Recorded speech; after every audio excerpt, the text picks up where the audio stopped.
Scott, how are those Colby Plus booties working for you? Oh my, I'm so glad you brought it up. Check this out. Look at Oh that. my gosh, dude. So this is, you see the bunion? There's the bunion.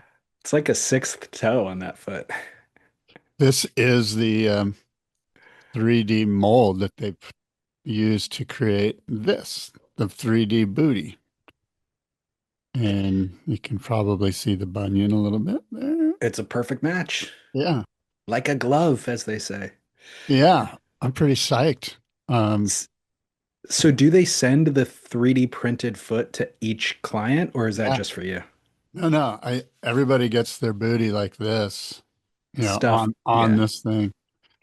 And so you got a mold of your foot for the rest of your life. You can hang it on your Christmas tree. It's like an ornament. It is an ornament. So your family can worship you when you're gone on surf trips. Lay Yeah. prostrate at your feet I don't, like they Wa- do when you're home, right? yeah, wash them, to keep up the practice on washing my feet. Um, so where does this end is what I want to know from Rob Colby. If we can 3D print feet to then make form-fitting booties, can we get a full wetsuit? Can we get gloves? Can we get hoods? Well, there's no doubt all of that stuff is doable. And it sort of, you'd have to, as you know, David, we'd have to go through the marketing research to determine if this is something that surfers want and is it needed and that kind of thing. I think for booties, it's an absolute no-brainer, as I mentioned last time. I feel like this is a game changer, like a silent game changer, like when the urethane leash came in, when foam came in and took the place of balsa. It just happened and everybody adopted it. And that's the way I feel about this because booties are so, as you know, obviously everyone knows your feet are the most crucial thing. I mean, this is what connects you to your board. This is where the initial sensitivity comes from. And I just, when people get these, they're going to be like, oh my God, what took so long? This is incredible. Yeah, it's interesting. Silent game changers, the silent portion being like it happens and you don't realize it till a year or two later. Everybody's using it. Yeah, Yeah. exactly. Yeah. Yeah, interesting. I wonder if there will be backlash in the way that there's like anti-leash movement. Is there going to be an anti 3D print movement? I I'm doubt going it. to stick with the old ways. I want a thick booty. I don't want to feel my surfboard. I don't know. And these things are so warm that there's some discussion about maybe we go a little thinner, Crazy. go to like 1.5 millimeter, um, because they suck up to your feet like Right. they're incredible. Do you just wear them around the house sometimes if you want to warm up? Yeah, I Like wear like them an to UGG bed. booty? Yeah. They're very sexy too. You might, Well, anything that's that form fitting. I mean, it leaves very little to the imagination. it's either totally sexy or absolutely not sexy. It depends. But If I could see each contour of the bunion, I'm in. I mean, you know, Well, foot fetish. thank you, Colby Plus. I mean, look, we love the wetsuits. We already know about that. But now the 3D booties, there's no reason not to love Colby Plus. And you can get yours too. You just take some photos and some imagery of your foot, send it to them with your purchase, and boom, they 3D print your foot, mold a booty to it, send you the whole package. So go check that out, colbyplus.com. Colby is spelled with a C. And then the other thing, Real Water Sports, who we know and love and talk about all the time, I've got this ongoing Under the Glass series of surfboard reviews. Brett Barley is the team rider test pilot, pro surfer, high level pro surfer. And he takes in episode 3 this season, he takes the Paizel Power Tiger, which is a high performance shortboard, and puts it through the paces. He has the the squash and the rounded pin at Macaroni's, at his home breaks in Outer Banks, and kind of does a side by side comparison, basically. Well, that's must watch, and I'll tell you why. Because many people have spring and summer surf trips sort of on their brain at this time of year because you're sort of planning for those, as you and I are for Nicaragua. And so I'm jonesing to watch that because I'm in the market for, although I just did order a high performance shortboard, three fin. But anyway, I'm kind of, doing that juggle type of thing. I think I'm going back to Indonesia this year as well. So, you're going to need a couple boards for Indo and, blah, blah, blah. So anyway, as you think about your big surf trips coming up, I'm immediately thinking about which boards are going to make sense for me. And so these real water sports reviews by Brett are, this guy's a great communicator. Yeah. And so check them out, Real Water Sports, on their YouTube page. Yeah, and Tripp's a great communicator too, and Tripp's knowledgeable, obviously, about surfboards and surfboard design. So he knows really how to engage with Brett, and Brett does a good job volleying back. I said rounded pin. It's not technically a pin, it's just kind of a round tail, you know? Yeah, that's a good point. Yeah. Sometimes Um, I call them like yeah, thumbtails. that'd be more of a thumbtail for sure. And then what was the other thing I was going to say? Oh, everybody knows the Paizel Ghost. Obviously, that made huge splash. They actually compare those two boards at the end. So even though the whole video is about um, Power Power. Tiger, Yeah. Square versus Thumb, once they get to the end, they're like, look, everybody knows the Ghost and loves the Ghost. How does this compare to the Ghost, basically? So educational and entertaining. Like, even if you're not in the market for these things, it's super entertaining just to watch, much like the Yeah. electric acid surfboard test stuff. So Yeah. they're killing it. So obviously, realwatersports.com is the website, but you can also subscribe to their YouTube channel to get all of the YouTube content that they're pumping out. Check them out, Real Water Sports. As we see some movement at the takeoff zone, it's Kelly Slater grabbing right. Yeah, guy. David, yeah, guy. It is Friday. It's December 5th, and it's a gorgeous day here in Southern California. It's the Spit podcast. We're talking all things surf. David Lee Scales, Scott Bass with you here. And good morning to you, David. Good morning, Scott Bass. It's worth noting we're a couple of days late due to scheduling conflicts this week, but we missed you all. We didn't forget about you. And the good news is, Stab Magazine dropped their penultimate episode of the electric acid surfboard test last night. So now we can discuss that. So good thing we Penultimate. waited. Penultimate. Can you explain that? Is that the Penultimate. correct use? I don't Penultimate know. means the I'm second not to sure. last. Oh, second to last. Oh, that's fast. Okay. I was like, penultimate. That sounds like a Yeah. word I would use quite often and not know what it means. Okay, I just looked it up. But last but one in a series of things, aka second last. Okay. Penultimate. Wow. That's cool.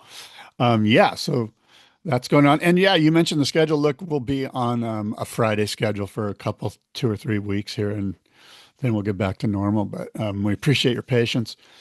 And look, there's a lot to talk about, of course. Sort of, I guess, on the top of my list of things is the latest drop of Stab's electric acid surfboard test. But I do have a who said that, and I have a couple must-see moments, and Hawaii's been pumping. I mean, really, that should be the lead. Yeah. Hawaii pumping is never ceases to entertain. I feel like I will be 85 years old still. November rolls around, December rolls around. That'll still be the top of my to-do list. And Yeah. probably won't be doing much other than watching it at that point, but still. Yeah, for sure. Well, as I mentioned, David, I have a who said that. If you're interested in attempting to guess which surfer said this quote, Can I I will. can I Yeah, interrupt real quick? I yeah. do want to guess, and what I've decided is I'm adjusting my strategy with who said that. Because over time I've collected data on how you formulate the questions, and now I'm going to do a psychological play. I'm not so much even thinking about the words coming out of your mouth. I'm thinking about why you would have selected these things. Right. Okay. Well, hey, you do what you got to do. I mean, your winning percentage is pretty low, so I tip of the cap Gotta to adjusting, making an you gotta try adjustment. something new. Who said that, David? And I quote, "That's how I learned to surf. Every morning before school, I'd get on that swing and watch this friend of mine out in the water. He'd ride waves and I'd ride the swing. I did it for months. Then this other guy, a school chum, called me a sissy for not actually going in the water. So I borrowed a board, paddled out, and I could surf. I mean, straight away, first wave. I turned and trimmed along with style, never looked back. Who said that, David? Was it A, Mark Richards, B, Rabbit Bartholomew, C, Tom Carroll, or D, Sean Thompson? Hmm. Not Sean Thompson. Uh, Give me the other three again. Mark Richards. Mark Richards, Rabbit Bartholomew, Tom Carroll. So all Aussies at this point. TC. I'm really, really want to get this one right. The problem is the psychological play. There's nothing in here that There is there's no actually. psychological clues in here.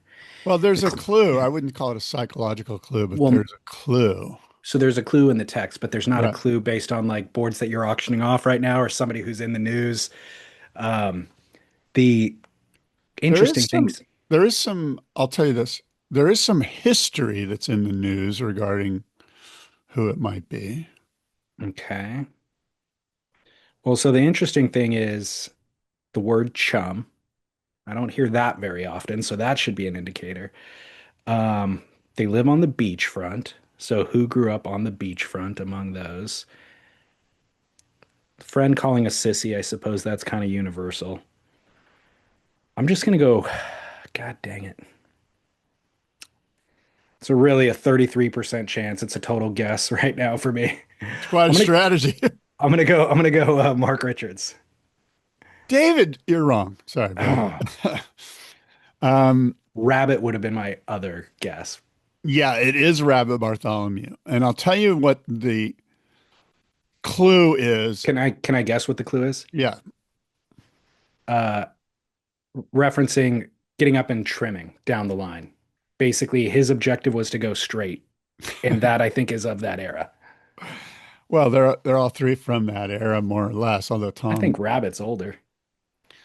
Rabbit and Mem are pretty much right there in the same zone. Tom's a little younger. So anyway, here's the clue Okay. was that I'd get on that swing and I'd Yeah. ride that swing. Now, do you know what that clue is from? No. So there's a really, well, I guess it's not that famous if you don't know it, but there's an iconic moment in the movie Free Ride where Rabbit Bartholomew is standing on a swing and he's walking back and forth as if he's on a longboard, walking up, hanging five, walking back.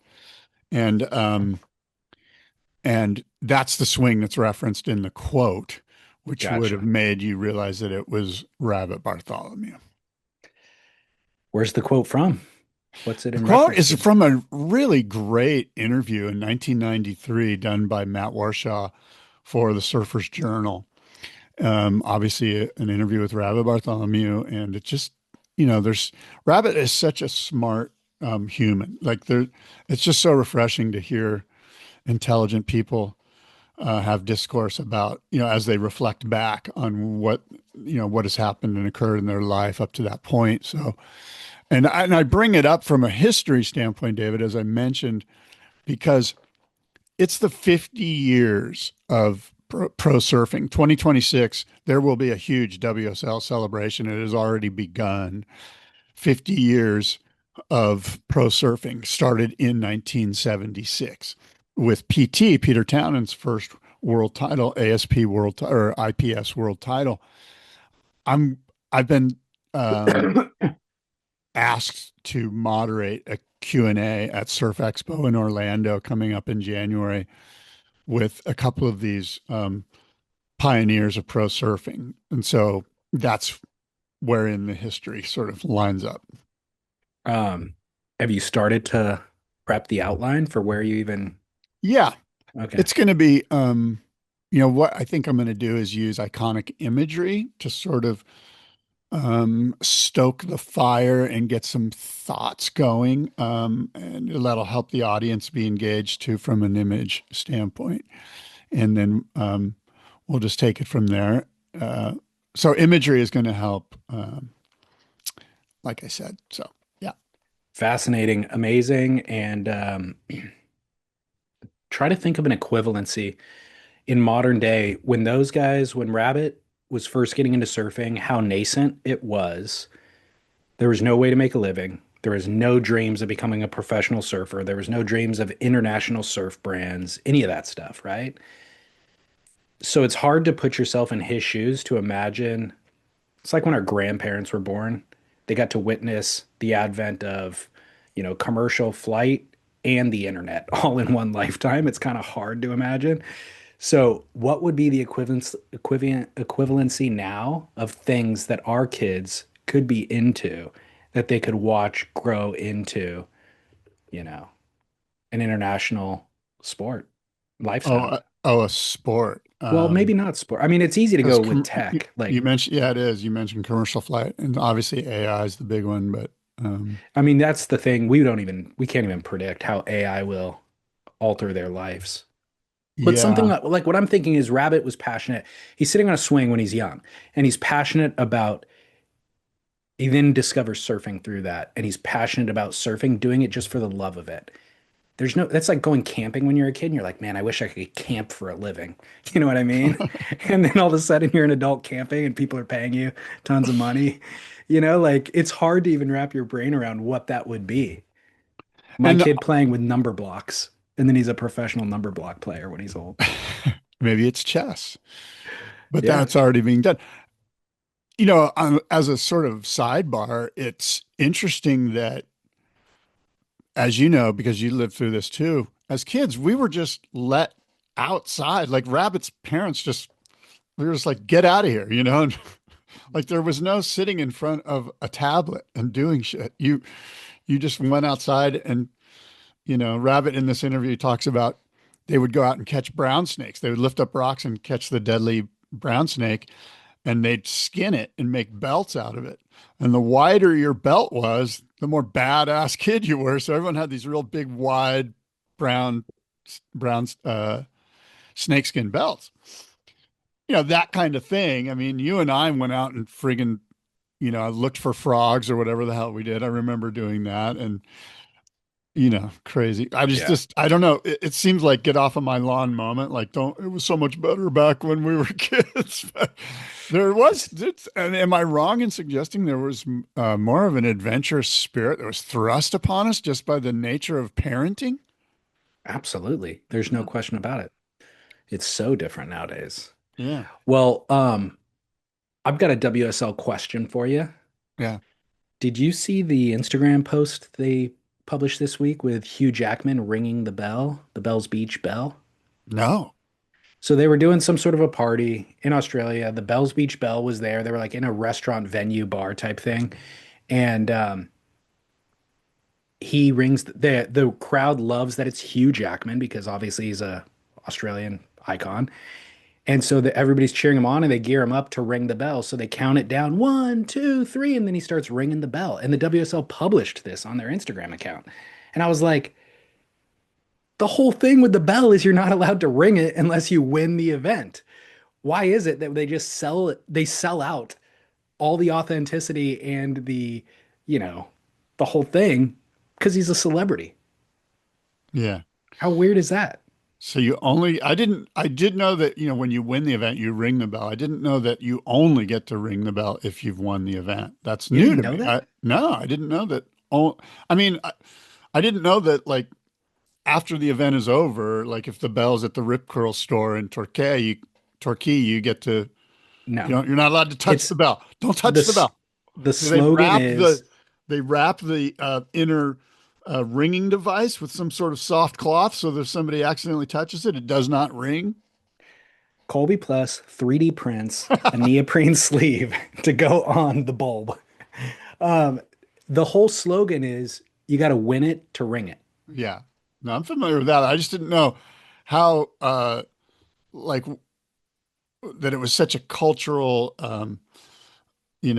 it was so embedded in the culture like that if you rang it outside of the 2 week event, it was a faux pas.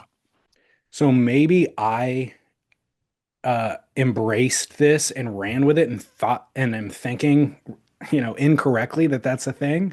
because I'm shocked that you don't know it. I just presume this was like common knowledge, but I'm almost certain it is.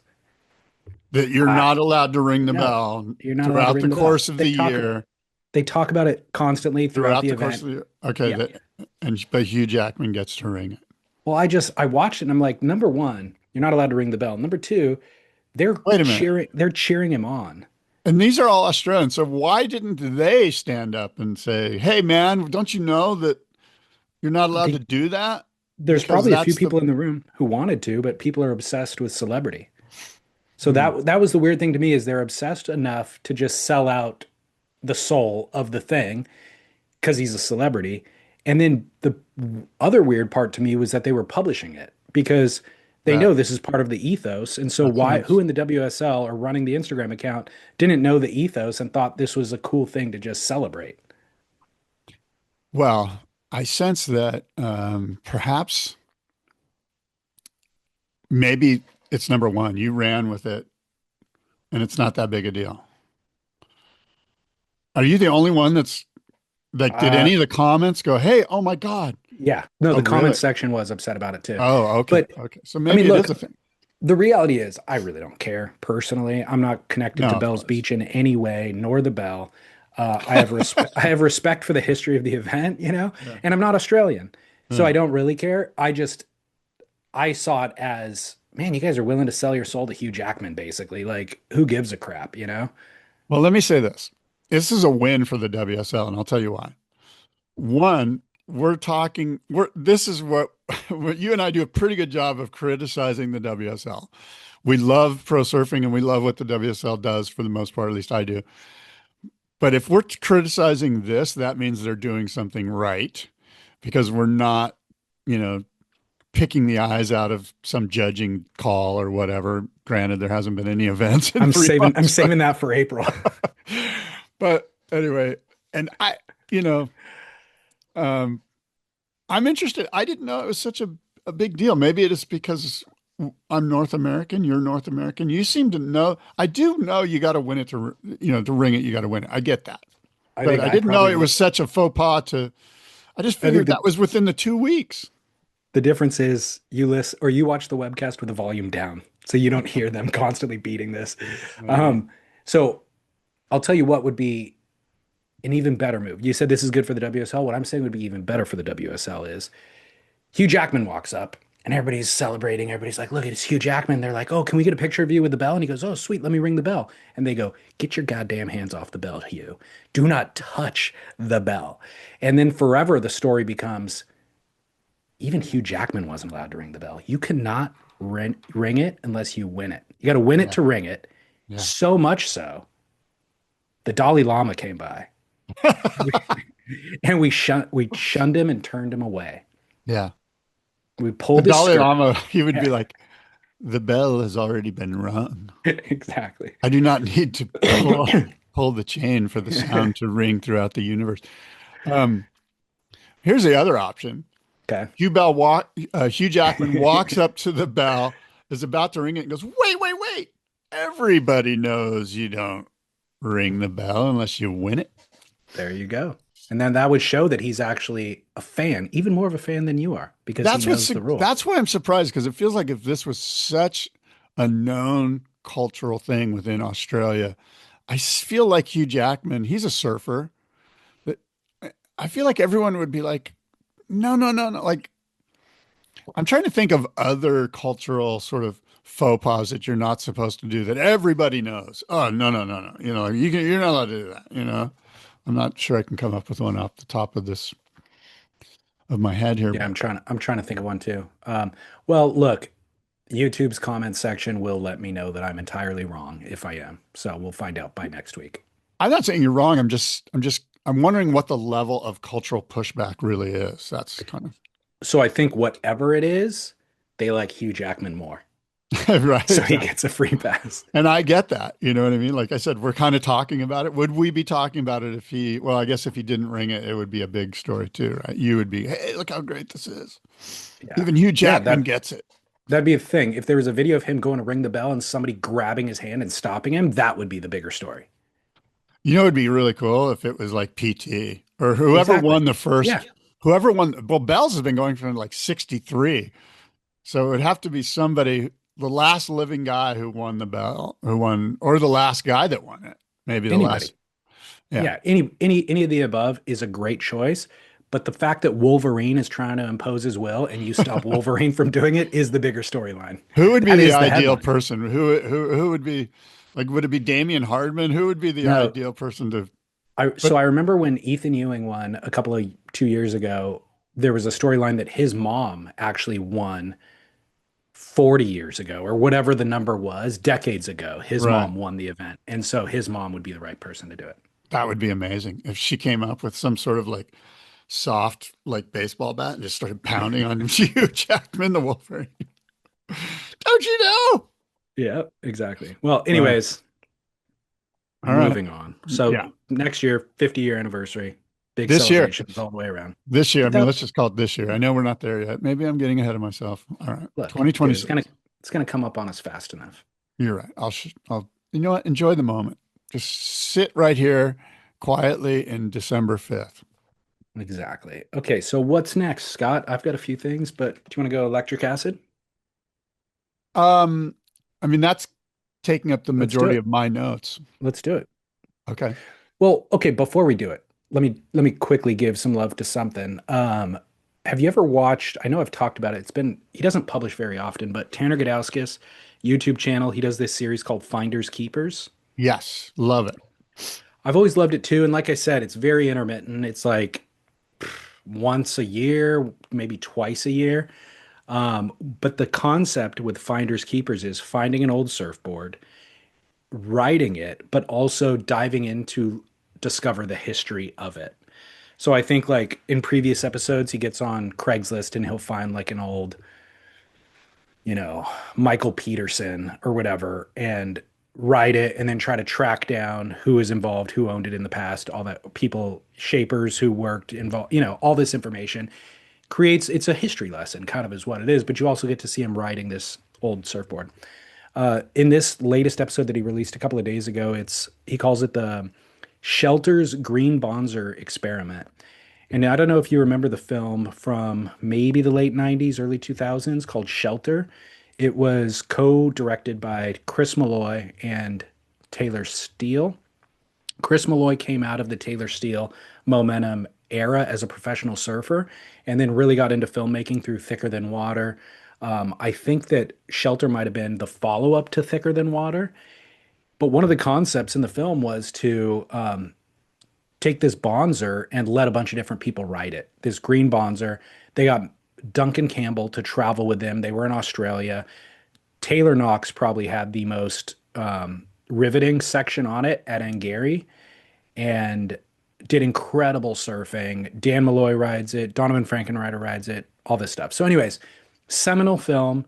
And this is kind of a central theme of the film is everybody sharing this one board. And it was a Bonzer, 5 fin Bonzer. I think it's 5 fin. Uh, anyways, Tanner does not get that exact board, but he has a replica of it made and then goes and interviews Chris Malloy, interviews Taylor Knox, and kind of does the rabbit hole thing. Actually, interviews Duncan Campbell as well. And I just found it to be fantastic. It's 13 minutes long, so it's totally digestible. Chris Malloy being interviewed in his barn in Ojai. And he's just so, Chris Malloy, I find to be one of the most interesting figures in surfing nowadays. He's so thoughtful. He's so talented. He's so credible because of his surfing. So I find everything that he says to be really interesting. And then Tanner is just such a student. Tanner loves to learn and wants to know. And then him riding the surfboard. We all know how Tanner surfs on a high performance shortboard, but I think you can really see the attributes of the 5 fin Bonzer once he's on it because you kind of know what the baseline of his surfing is.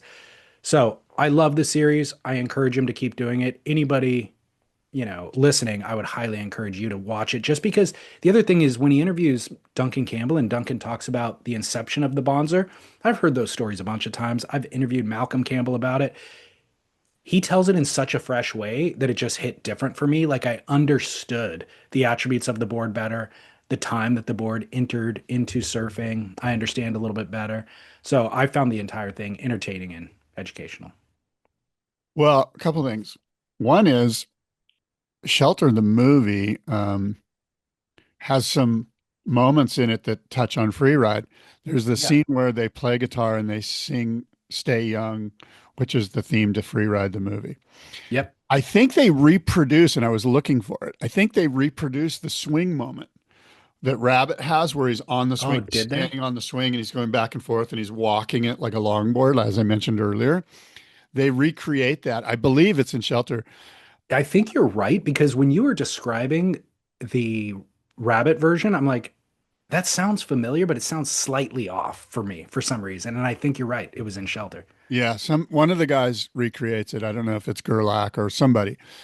And then regarding Chris Malloy, huge fan, and I totally agree. Um, really intelligent.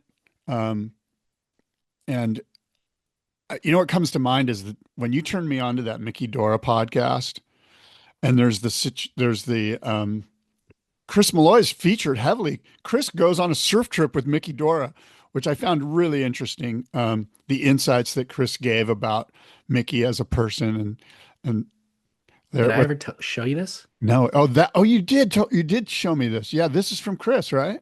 Chris gave me this mini S. It's such a weird format. It's a mini disc, but here's his handwriting. Mickey Dora, Chris Malloy, recorded in Ojai at the end of March 2000. Yeah, I've got the original, the raw tape right here. yeah, and it's just fascinating. And Chris Malloy is filled with sort of like culturally significant timeline moments in our surf history and surf culture. In many ways, he kind of reminds me of Rarick. Like Yeah. if you have 6 degrees of separation with Chris Malloy, he's been at certain moments throughout, important, like I said, moments on our timeline. So Well, can't because get enough for Chris Malloy because he kind of needs to be excavated a little bit more. Like I'd love for him. He does have some cool stuff on Instagram occasionally. More or well, less, it's his commentary about other things that he sees on Instagram that are kind of interesting. so the reason why he's that way, 6 degrees of separation, is because in the era that he grew up in, he was also such a student of surfing's history and legacy. And so much like I'm talking about Tanner Gudauskas is now through this series, Chris was, I think, even more so. So when he'd go to Hawaii and have these touchstone moments with these Buffalo or, whoever, I feel like he really absorbed it. And then his documentarian in him even captured a lot of it. And so later in life, when he became, a creator, I think he was able to draw from a lot of that raw material and help share it in the world in a really authentic way. Yeah, yeah, I totally agree. So more Chris Malloy, please. Yeah, go anybody who hasn't seen Shelter. I was looking behind me because I have kind of a collection back here of VHSs and DVDs. I know I have the VHS. It's not here with me right now, but phenomenal film. Anybody who hasn't seen it, go watch it. Anybody who has seen it, go rewatch it. Um, really epic film. And then in your homage, referencing your homage right now to Free Ride, Tanner Gudauskas takes one of the most memorable songs from Shelter and uses it at the final sequence of his Finders Keepers episode too. So pays a little homage that way Oh, really? To Free Ride or to Shelter? to the Shelter film. There was a Uh-huh. song by John Swift that's kind of really memorable from that film that he then uses at Rocky Yeah, Point. it's called Run River, I think. Yeah, yeah, yeah, yeah. Are Well, you like looking it up right now? How do you know the name of that song? yeah, no, I found a playlist, a Shelter Surf Movie soundtrack Okay. playlist, and it's got all the music and it's got clips from the movie Okay. in it, and not all of it, but That you know, song's great though. yeah. Um, Couple things. We've got to watch the Tanner Gudauskas. What's the name of his series again? Finders Right, Keepers. Finders Keepers. And is that only on Instagram or does he have that on YouTube? It's on YouTube, and he is the director, but the filmer and editor is Alex Kilawano, I think is his last name. Aloha Visuals is the name of his media company.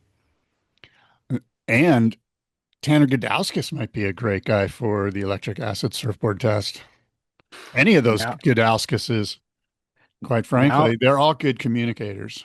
I had not thought of that, but you're right. And especially after watching him ride that board, because that they talk about drive with that board, right? Like the five fins, that's kind of a word that they always use. When you watch him driving off the bottom, it's clear as day. The thing is so clean. There's no hitch ever. You just lean into a bottom turn and it's as clean and projects as fast and as powerful as anything you've ever seen.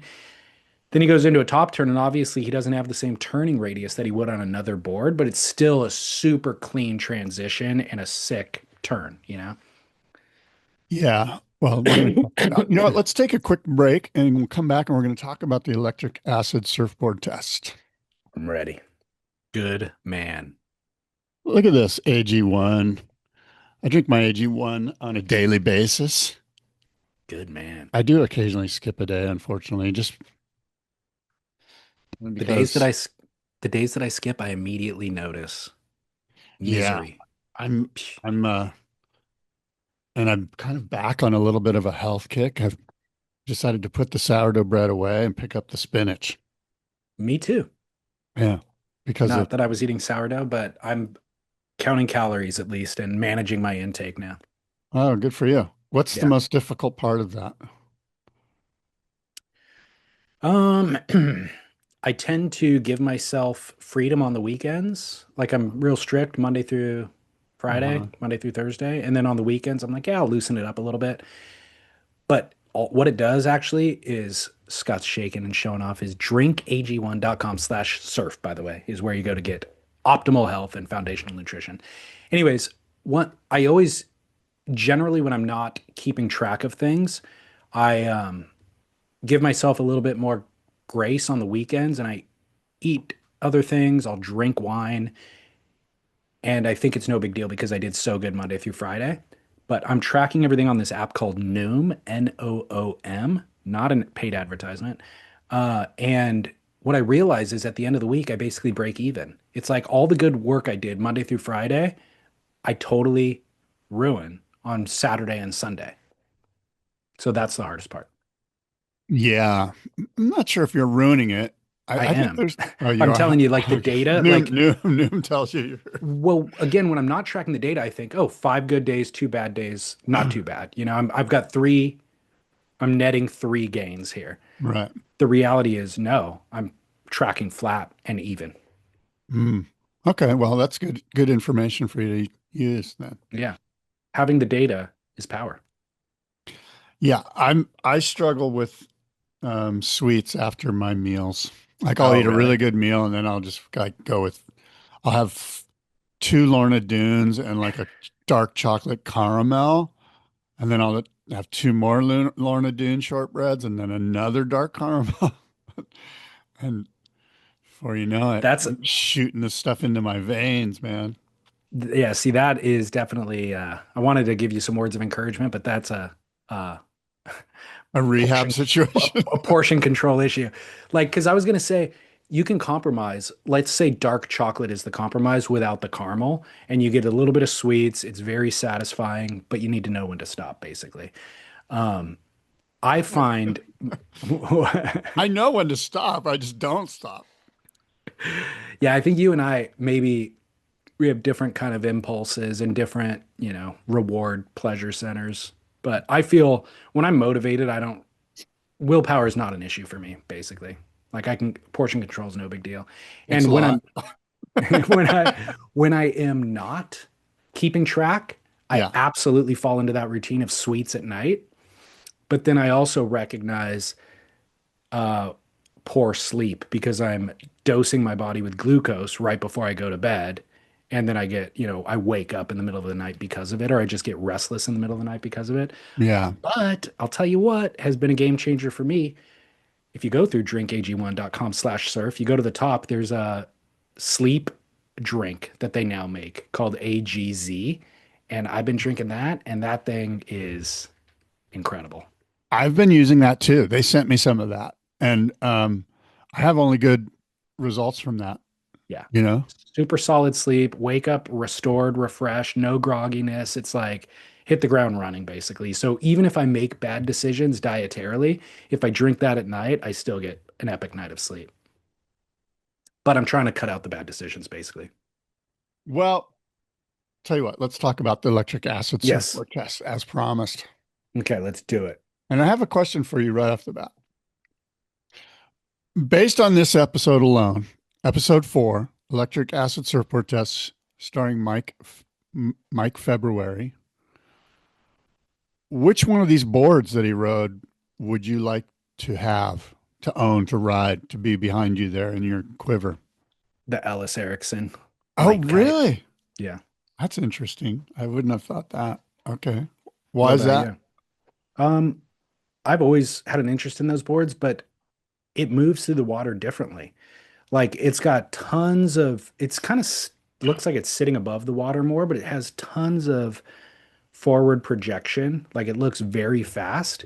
And there's something about the fin setup that makes it almost look like a ball bearings on the back. Like the approach and the angles are just different. You know, it looks entirely different to me than anything else that he's riding. So I think his looks a little bit long. The ones that Ellis, I know Ellis is shorter, but Ellis rides shorter ones and they look like I'd go shorter rather than longer. I don't think Mike's getting the best experience out of that one, Mhm. but I feel like tons of speed and then just like this ball bearing kind of pivoting action off the back, which looks different. Well, I guess it's an edge board, right? It seems like it's like a modified edge board. I mean, for lack Subtle, subtle edge. of a way to, to sort of categorize it, I kind of feel like it's such a wild card. In other words, if you were to adopt Ellis Erickson as your shaper, well, As a child. I guess what I'm saying is if you ride those boards, it might be the situation where all of your boards then need to be edge boards because of there's such a radical difference, I think, between those boards and sort of the normal, for lack of a better phrase, performance tucked under edge rail. Um, so that's my only sense is like, okay, once you go there, like now you're going in, like you kind of everything needs to be there, or you're Dark side. jumping back and forth could just be really difficult. I hear you. I'm just answering your question honestly, and Yeah. I actually rode one of his Ellis's personal edge boards. Um, looks similar actually to some of those light kites, but it was a single fin. I went surfing with him somewhere near Byron Bay 6 years ago or so, and he just let me borrow one of his personal boards, and it was the deck was kind of scooped out a little bit. It was an edge on the bottom, and it was an EPS stringerless, much like the one that Michael's riding, and it was a single fin. And I definitely had some thrilling moments on it. You know, I again, there's like an adjustment period to where I wasn't. I might have been imposing the adjustment. If I just got up and didn't even think about it, maybe it would ride exactly the same. But I was treating it a little bit more tentatively, sensitively. And then once I'd kind of get lock into moments, there was moments of absolute like there's something different going on here. But it was only one session. And I would love to revisit it. Was that at the pass or somewhere else? No, it was kind of a beach break around, I think it's called Suffolk Park, Oh, okay, beach. right, right, kind of adjacent. Yeah, beach break, peaky. Hmm. Um, I will, quick little story. Yeah. I ate it on such a sick one. Like he was down the beach. I forget who Vaughn Blakey was there. And so they were like down the line. They were surfing one peak and I moved over to a different peak because I thought I knew better, even though I never surfed there and they always surf there. And there was a sick, there Sounds was a, pretty American. totally, there was a sick left that came through. It was like doubling up barrel, perfect, like, and they were down the line. So I'm like, oh, this is the moment to like just get the wave of the day right in front of them, pull in, get shacked, get blown out. And I just ate it in the worst possible way, like taking off late, pitched over the falls, full yard sail, and I was like, there was my Uh, moment to shine, and I did not shine. And I yeah. blamed, and I think I blamed the board. I'm like, Oh dang yeah, edge board. definitely the blame the shaper. He's right there. You can just point at him. And then I come up from the water and they're ripping a couple of waves, and I'm like, great, great, I've time had to go in. a few moments like that lately myself. I understand. I feel for you. That's So maybe that was the first seed planted, and so I'm glad to see Ellis in the experiment. And I'm seeing those boards develop over time, and I'm more inclined or more interested in them. But Yeah. what's your answer? Which one did you think you would like in your quiver? Well, I'm sort of stuck, believe it or not. Um, I think it's the Tom Morat, the 2+1 Fender 2. That Looks board just great. looks like one that I could immediately grab and be psyched on. Like I seriously am like, why don't I just get a 2+1? I don't even think I've ever had a 2+1, like a twin with a trailer. Yeah. I don't think I've ever had that board. Maybe I have. Maybe I think John Keys actually at Incident Surfboards made me some for a while, and I loved them. You know, Yeah. it was so I kind I've of want got to go back to that board. I've got a G skate right there with a Yeah, blue deck. That's similar. what that is. Yeah. Yeah, maybe that's what I do. I go explore some Channel Islands down at Hanson's and see what's lurking around. But and then the Well, other one that I'm sort of torn on is the Alnos Twinser. I That board agree. looks great, I and I thought like that the board looked size. killer. Yeah, Yep, me too. I yeah, like the size too. And I was like, this is a very user-friendly kind of universal utility knife kind of thing. yeah. And I think Mike February wants to shred harder than that board will allow, but I still love the surfing that he's doing on that board. I thought he was shredding pretty good, and all I've got left at these days is a bottom turn. That board looks like it does really good bottom turns. 100%. Yeah, Now, other kind of cursory thoughts on this episode. yeah, I love this has happened once before that I remember, which was the most recent final episode of Stab 100. And then I saw it happen again here, and I love when it happens. And that is the Loke dog in the lineup gets the best wave in the edit. Did you see that one wave that the guy got at Stockton Avenue right before Mike February paddled out? I don't recall that. So they're gearing up to surf. They're kind of introducing this new spot. I don't think they even named the spot, but this guy backdoors a peak and he's so backdoored. You're like, oh, that's a closeout. And the thing grinds down the sandbar, blows out a ton of spit, and then 2 or 3 seconds later, he comes out and he like does a little claim to the beach. And it was like, it was the sickest wave of the day for sure. Sicker than anything. Look, Mike February paddles out, and you got a sicker wave than Mike February. And I'd love to see it. No stickers on the board, just a local hero, getting Uh, the wave of the day. that And is cool. that happened in Stab 100 too. Stab 100, it was like Julian Wilson in the lineup, Bobby Martinez, Sebastian Williams, and Aton Osborne, and the local guy got the best wave of the day. That's cool. Yeah, Yeah, I'm glad they do that. I'm sure they do that for a reason, and it's cool that they do that. it's so cool. Well, the other thing is good waves help these videos so much, and I felt like this video had a bit more intensity and higher pace than the other videos, and it was because they got good surf.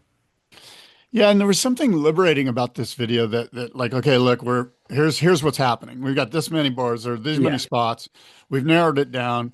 It didn't seem quite as like for even for Mikey, he seemed like less stressed about it all. He was kind of like, okay, I've got the sense of where we're at here with this whole project, and I've narrowed it down. And so there was almost like a little bit liberating for him. yeah, I think so too. Um, I want to pat myself on the back, Scott, Yeah, as I'm one to do. Um, so I mentioned last episode, I just feel like whatever board he's on, his stance is a little too narrow. yeah, And lo and behold, Kelly Slater is talking in this episode, and he says Mikey's stance is narrow, and we should build a board for his narrow stance. I'm like, thank you. I didn't see that in any of the comments section or anything like that. It was just kind of like noticing the Simon Jones and how that board wasn't working for him, and knowing how well it works for people like Torrin Martin. And Torrin stands kind of in the middle, and his stance is wider. And Mike seems like he's standing further back on the board, and it's narrow. And then the nose was catching. And I was like, there's something amiss. And I think it is directly, he's not getting the most out of the board. And I think it is directly related to the stance. But what Kelly specifically said was the boards that, so that was the other reveal, by the way, is that the Tomo was not just made by Tomo. Tomo was designing it in concert with Kelly's feedback. So it's kind of a collaborative design. But what Kelly said was, we're making a really short board, and people generally think about their height in relation to the board's height. If you're a taller surfer, you ride taller surfboards. He's like, that's somewhat true, but it's really more related to your stance width. So, if you have a wider stance, you can ride a longer board. And if you have a narrower stance, you can ride a shorter board, basically. Mm. I thought that was Yeah. very telling, or that was a new concept I hadn't really considered. Yeah, I agree with that. I agree with I thought that that was an interesting moment in the episode, this sort of reveal that Kelly was involved and those guys saying we should have made him a smaller board. We know he likes longer railed outlines, but we felt like he needed even a smaller board based on his stance, as you mentioned, closer together. And Yeah. of course, Mikey Febbs was like, it feels too small. I want it longer. You know, he wants a longer Yeah. board. And I thought the Minecraft made by Tomo and Kelly looked great under Mikey Febb's feet. I was kind of surprised. I think it came down to that and the stretch, was it? Or No. the I thi- it came down to the Tomo and one other board. It might have been the Murat. No, it was the Ellis Erickson. It was either Yeah. the Ellis Erickson or the Tomo to make it into the last spot in the final. And I was a little bit surprised because the last session that they had with Mikey riding the Tomo, he was fully ripping. And I was like, okay, they're putting that in there to let us know that's the board. I didn't really see a whole lot of Mikey riding the Ellis Erickson light kite. It doesn't seem like there was more than one small section of him riding that board in this episode. Maybe in this episode, but he wrote it in the first few episodes. Yeah. So he wrote it, I mean, from my memory, he wrote it in Australia, Hawaii, and then Santa Cruz as well. So, but I think what Mikey said was both those boards are really interesting to him, but I think it seemed like the Tomo was more familiar, even though the design looks a little bit, you know, um, extreme. It was a more familiar sensation, and the Ellis was a brand new sensation, and so that's why he selected it. Yeah, he wanted a different feeling in this final, and it's certainly a wild card, the Ellis Erickson, relative to the other three boards that are in there. But as I mentioned, I'm a huge fan of the Fender 2, the way that board surfs everything about it, and the Alex Snows Twinser. I just thought that board looked phenomenal, and you know Well, he threw out the Paizel Ghost. which he said, despite being one of his favorite boards, I want it to be fair, basically. It's not fair to put a short board, a pointy thruster in the mix with these, which we knew from the very beginning that it didn't seem fair and it seemed out of place. But in hindsight, I liked watching him on it and I liked having a counterpoint to the other boards. So even though it doesn't make sense in the thing, I liked seeing it. Yeah, I think for the first couple episodes to throw it in there as a contrast, compare and contrast sort of thing, it was a good idea. I am glad that they threw it out. And as we Yeah, mentioned, I got think rid of it. a couple episodes ago, it just doesn't seem fair. So yeah. So the other thought, the Tom Morat specifically and Alex Nost, I found them to be very astute and good communicators and like just smart and interesting. And I've never seen Tom Morat before, so fresh to me, and I'm a big fan. Alex Nost, I've seen around, and I probably had preconceived ideas about him just based on his affect. But to hear him actually talk and get into design conversation, I was like, dude, he's amazing. He's super smart. I love his articulation of things, and so I'm a big fan of his too. Yeah, I totally agree. I think we mentioned last time, I'd like for him to be the test rider next time. There's quite a few guys, right? There's so many guys it's now that sort of pop up as the shaper that's good enough to be the test rider that's also a communicator. And certainly Al Nost is one of those. I haven't fleshed out this idea yet, but I had the thought. I want to see. I see they do Al Nost and Ellis kind of back to back conversations, but individually. I was like, I would love to see Alex and Ellis have a conversation. I would love to see Alex ride Ellis's boards and Ellis ride Alex's boards. And you know what? Throw in some other people too. Like I think there's an opportunity for kind of a round table discussion slash session. Scott doesn't like it. No, it's not that I don't like it. I just sense that the output would be a lot of fawning and, oh yeah, your board was great. And like there wouldn't, I don't know if it would be as critical, which is why we really are fans of the anonymous theme that usually runs through these. I'm not saying as a replacement for this or a next version of this. I'm saying just totally separate video of 45 minutes of a meetup with these guys going and riding, board swapping, Yeah. and having conversations about design. I think that would be great too. Yeah. I thought you were going down the line of let's see a split screen of both those guys riding their boards or No. just, not even split screen, but yeah. And look, anything sort of surfboard related, I'm obviously a big fan of. And those guys Well, are great communicators. So yeah. it's funny. I mean, so much of your and I interest at this point is finders keepers, surfboard analysis. Real water sports is under the glass, surfboard analysis. This, it's like this is what we're interested in now. We're not. I've been going down a crazy um, breadfruit and ulu wood, like ancient Polynesian materials that were used for surfboards.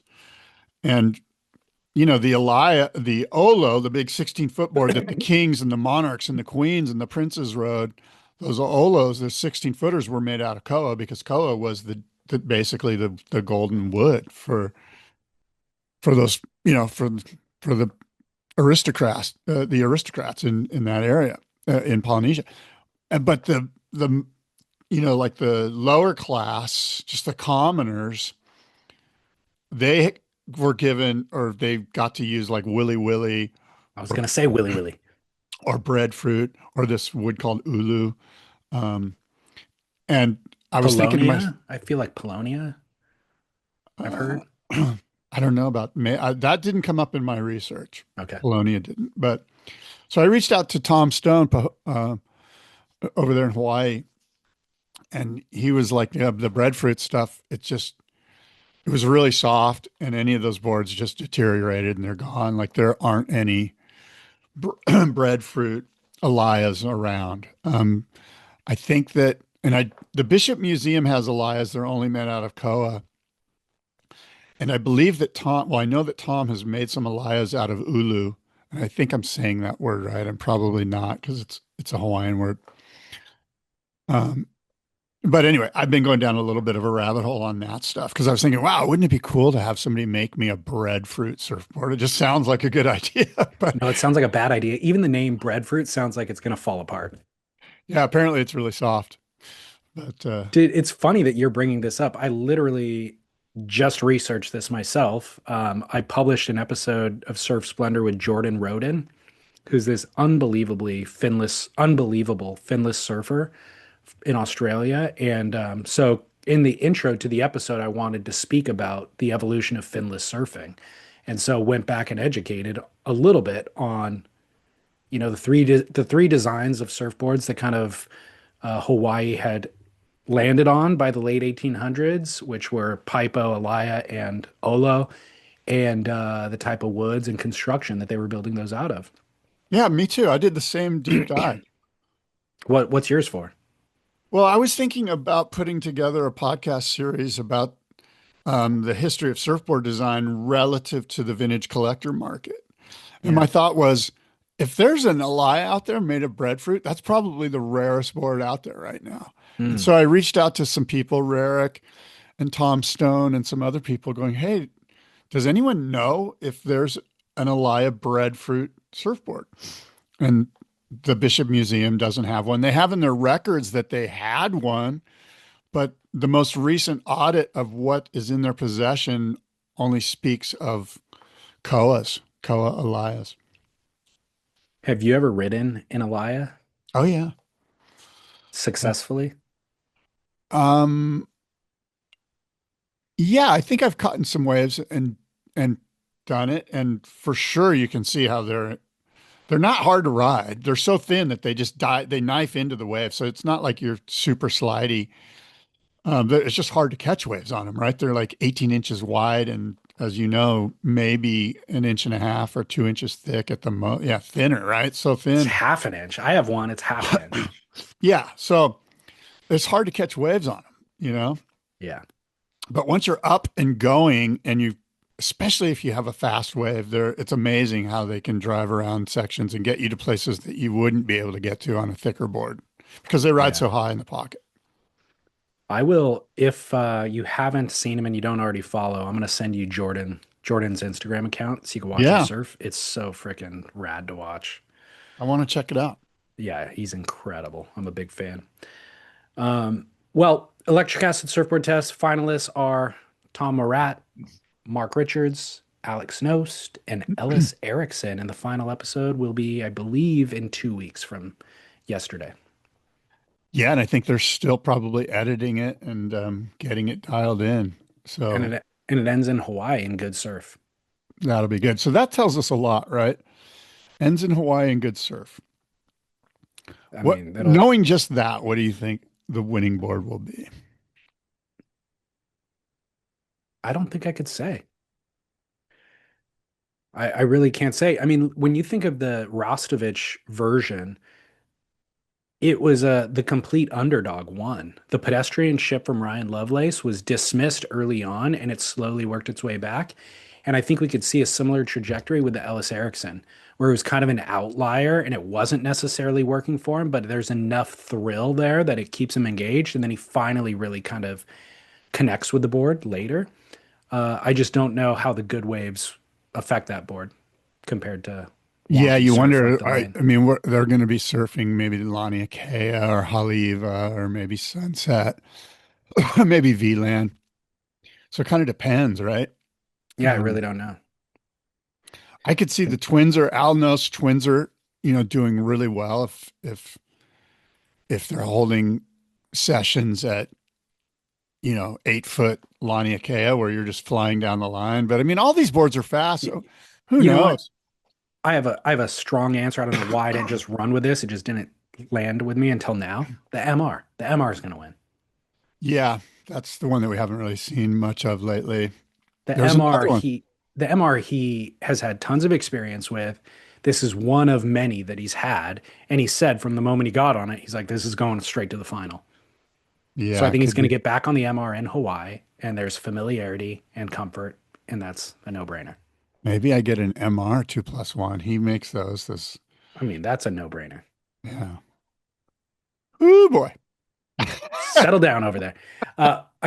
We're running out of time, but I got a couple of wrap-up topics real quick. Yeah, I have a must-see moment as well. Okay, cool. I do too. Did you see Carlos Burle's wipeout? I did. I watched this last night. It was shocking and scary, and I think there may be 3 or 4 wave. Not hold down. He came up between each wave, but as soon as he came up, he went back down underneath another one, and it was a massive Nazare wave. And he had in his mouth, he had one of those GoPros or one of the POV cameras, and he basically sacrificed his body to make sure he did not lose his camera. So instead of um, pulling his vest with one hand, he held onto his camera with the hand that I think he was going to pull his vest with, and that maybe caused him some more turmoil and trauma than needed to be had.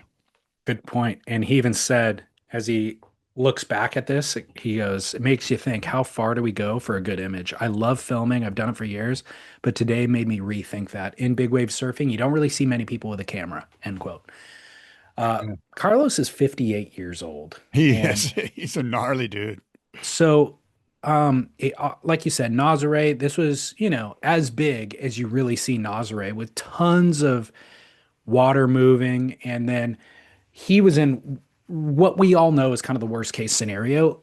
You think that jumping off of the lip, maybe at Chopu on a 10 footer, seems like the most scariest.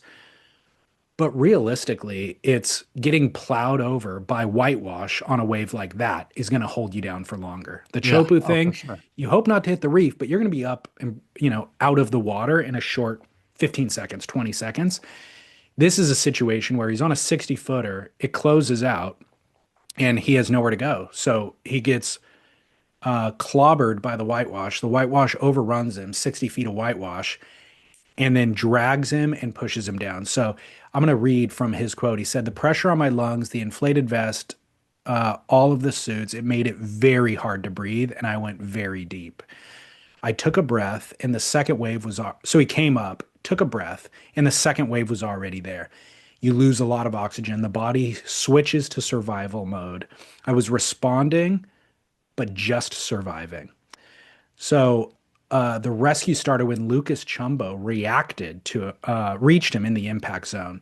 Burle told him immediately, "I'm not well. Take me to the beach." And the rescue unfolded in stages. The first attempt to pick him up, another two waves hitting them, and finally Burle being secured on the sled by Will Santana and then brought to shore. I took a lot of waves on the head. I was getting weaker. When we fell off the ski, everything became automatic. There was only one direction for me, the beach. Gnarly. Yeah, well, I'm so glad he's such a nice guy, and I'm so glad that that it wasn't a horrific situation that we're talking about now.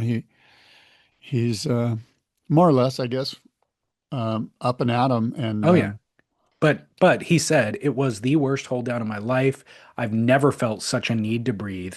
When I took off my vest, it felt like being born again.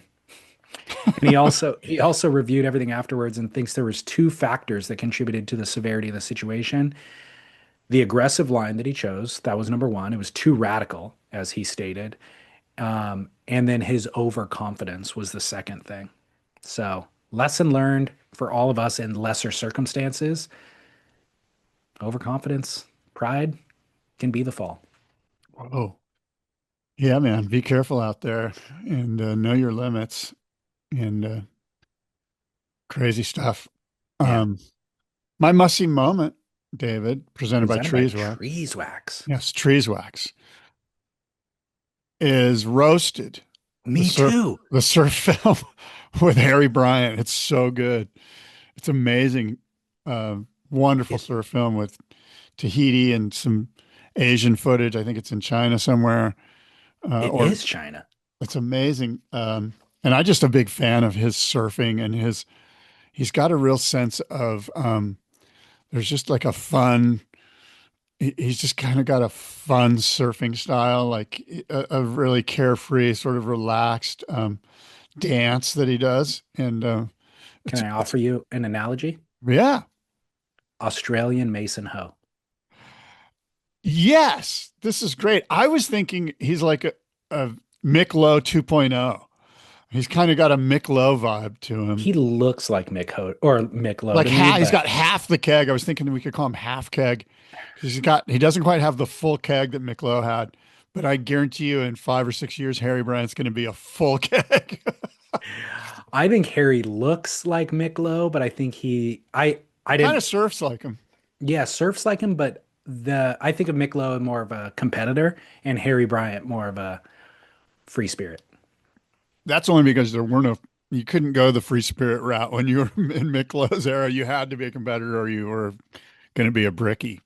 Well, somebody mentioned the Australian Mason Ho thing, and I don't know where I saw that at some point, but I thought that to be actually really apt, especially in this video.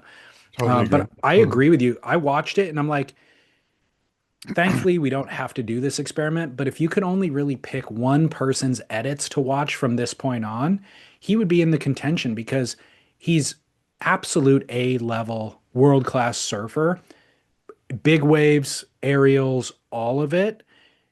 And it's entertaining and it's just carefree. And it's like, yeah, it checks all the boxes for me. Yeah, it's unpretentious. That's totally it. You can tell he's not trying to impress anyone with what he does on the wave face. He's just doing it for his own love, and that's that kind of authenticity. It reeks. It comes out at you. And his surfing, he's riding big boards. That's the other Mason Ho Yes. comparable here. Is it's like everybody else in the pro, it's on the pro thing is like going chippier and smaller and more high performance, and he's going in opposite direction. So much so that I don't know if you watch the credits sequence where he's at sunset on almost an Yeah. oval. Yeah. No, that looks almost like a lifeguard rescue board from the Sunset Lifeguard Tower or something. Yeah. And Yeah. and it's like and he surfs it the way it's supposed to be surfed, you Yeah. know? But yeah, watching him on the bigger boards, it's and like, check stalling into the barrel and all that kind of stuff, it's like it's really, really refreshing, even though it's kind of an older thing to do. And the I'm floaters that he was doing in Fiji were kind of crazy and I fun, you know. know? I know. Floaters, and then he gets to the point where you're like, oh, he's gonna have to ollie down. He's like, nope, he keeps going for another 4 feet and then just like slides down into position. Um, Pretty fun. and that James Cusantino made an appearance doing his lay down and like Oh sit down yeah. style of barrel riding, That which guy then is Harry amazing. implements later in China, going Right. backside at the right. But yeah, that right that he found in China, I don't think I've ever seen that wave before, and that thing was freaking dreamy. I know that was ridiculous. I was just looked like such a fun little situation. And Was that AI? I don't know, but I doubt it. I wouldn't even know if it was nowadays. Like that was potentially the backdrop was like Neos, but longer and not as kind of doubled up. It was like a better Neos. Yeah, it's funny. There was a wave and when I saw it. I go, "Oh, it reminds me of." Anyway, yeah, it's pretty unreal. It kind of had an HT's vibe, like a certain section, but Yeah, but bigger and longer. yeah, So Harry Bryant's on a roll. Last year, he had one of the best films of the year. It's called Motel Hell, and it was longer. It was 45 minutes. There was a lot more production value. There was, like interstitial acting and script and stuff like that, but it was very, very good.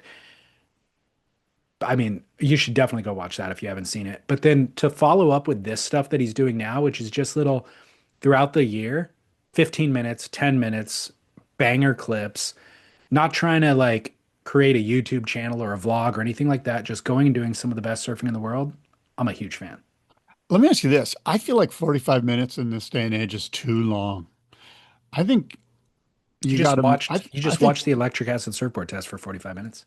but that's not like like an edit. Like I feel like this roasted movie was 15 minutes long, more or less, give or take a minute or so. Okay. I agree with you in that when I went to click play on roasted, if it was 45 minutes, I would have not clicked. Exactly. I would have opened the tab and left it open until I have time later in the week or maybe next week to actually watch it. But the fact that it was 13 minutes, I was like, I could watch it right now.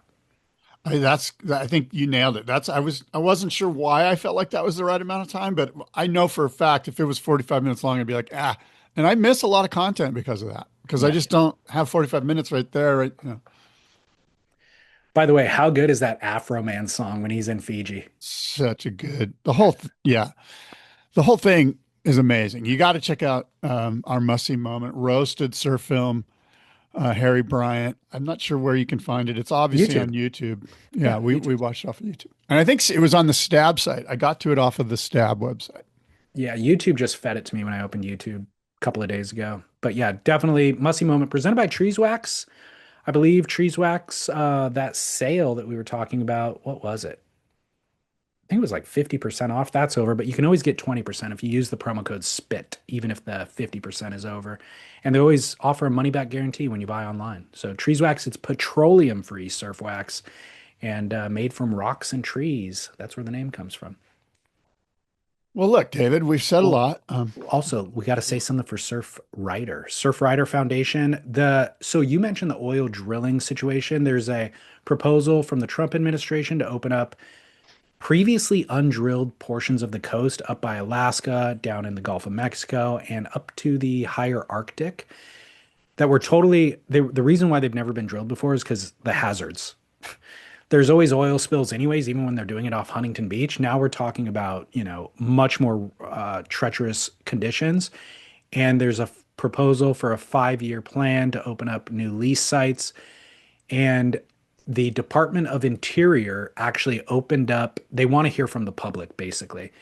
Give us your feedback. Is this a good idea? Is this not a good idea? And that's a 90-day window for when you can give that feedback.